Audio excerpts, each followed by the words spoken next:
Hey guys, how's it going? Welcome back. So, today I've decided to play around a little bit more. I got a few projects done actually today. I was quite happy. I got a separate little foot switch box now to control my Mustang amps, and I've got these other foot box just for my Nux Loop Core pedal. So I got those projects out of the way, so now they're separated. And anyway, so I figured, well, I'm getting a little bored here. Let's mess around some more. So the other day I got my Silvertone amp and guitar combo thing on that deal. It's all over my channel. Anyways, came with it was an amp cord, which I needed a regular amp cord. Because having two wireless units this close together just doesn't go well, even though they are different brands completely. So an amp cord is in order. So the Rage 108 and my Edition 20 both have preamp outputs. Now these amps are back in the early 80s. Well, the Rage 108 is about 1988, I think my buddy Jack said. The Edition 20 is earlier 80s.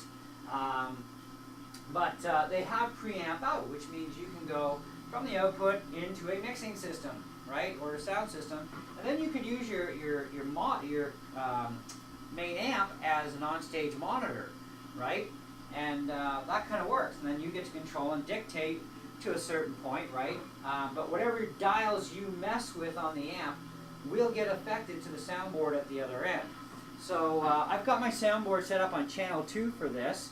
I was having some issues and I found out it really doesn't matter what channel, you just got to adjust things right. Anyways, I've got, what I'm going to do here is bass, mid, and treble. I'm going to center them all.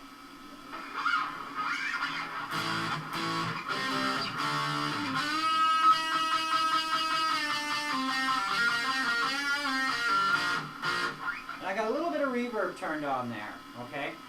So, the Rage 108 right now is going direct into the mixer.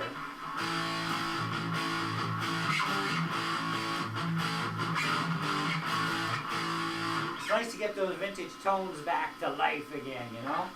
So, anyways, let's go to the clean channel here.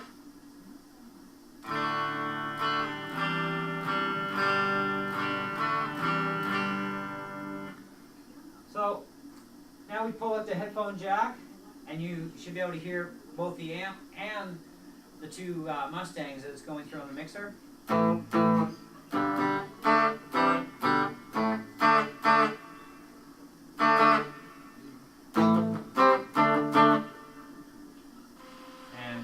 have distortion.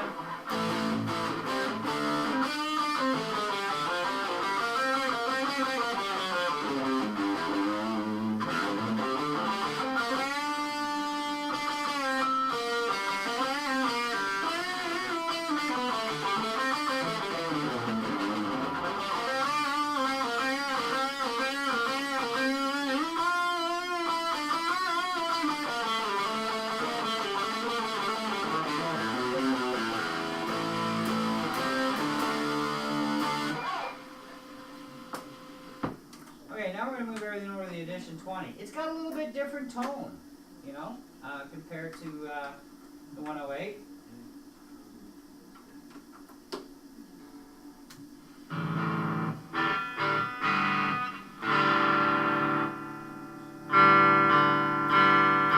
So whatever I do at the amplifier end here gets controlled there, so then that has to be recontrolled because that's the house is my two Mustangs.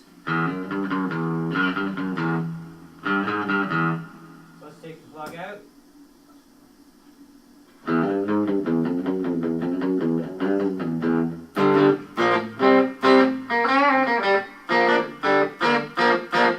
Now the reverb you're hearing is only coming from the soundboard. There's no reverb here at the amp because this amp doesn't have reverb.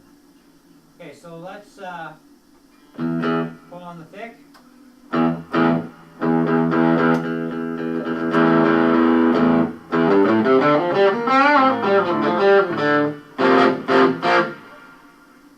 Okay, now the distortion.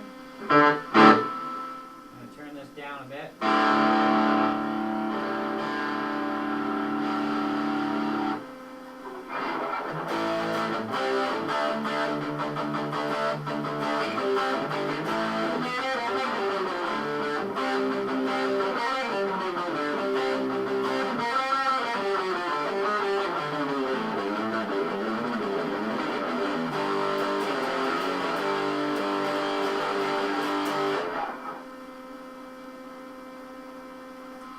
have just the mixing console out.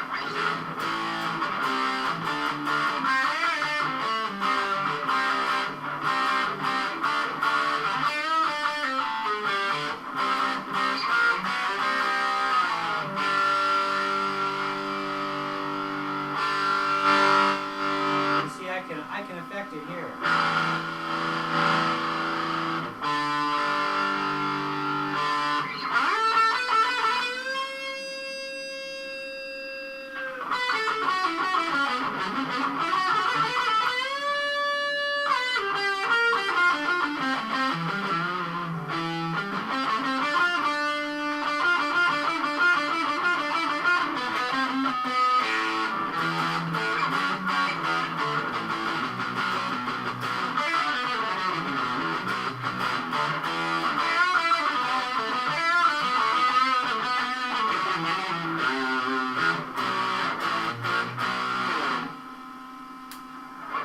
That is way too much fun.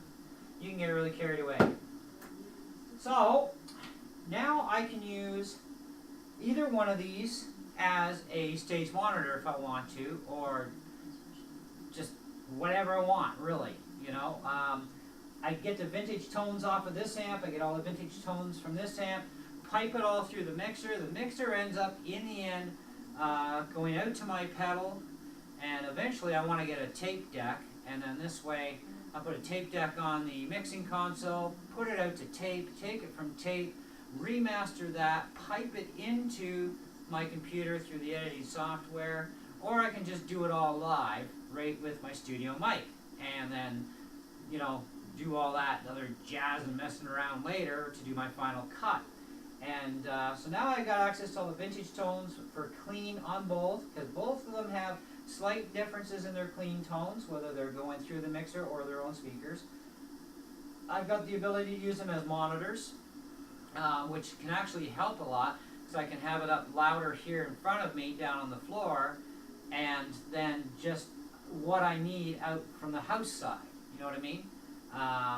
And of course, you know, like I said, whatever I do on here, it's preamp out, so everything here is going straight out to my input of my mixer. So that's kind of a nice thing to have. I was looking at the Boss Katana amps, and the 50 is around the price that I'd be willing to pay. The 100 gives you the ability to go into a mixing system, which is nice, where the 50 doesn't. But even that stuff can be worked around with DI boxes and mixing boards and all that other jazz. But this is another solution without even buying a direct-in box, you know, and no special cables needed either, right? I think it's kind of cool and fun. Now the other thing that can be done if you really want to get into this to have a lot of cool stuff to go on, and I'll wait for another video for that. It's going to take me a while to figure out exactly how I'm going to wire things. But what I'm going to try and do is do a 2-in-1, going through both inputs and then taking both preamps, piping each one out to its own channel, right? But have one input out of the two, so a splitter system. And I'm not sure if I have enough cables here to do that with, because right now I've got cables taken up to switch my amps between channels. I might have enough with all of that plus what I got here, and then I could do that and then do two at once, and that'd be kind of fun too. So then I can go two different tones, create the channels, one side say cleaner with this stuff set up for the EQ, and the other side, you know, go dirty with that stuff set up for the EQ, and then blend it into one, and it'd be kind of like, it'd be really cool. Once I get that set up, I will definitely cut a video on that. In the meantime, guys, hey, thanks for watching. Let me know what you think of this rig setup. It's a lot of fun. And catch you on the next one. Ciao.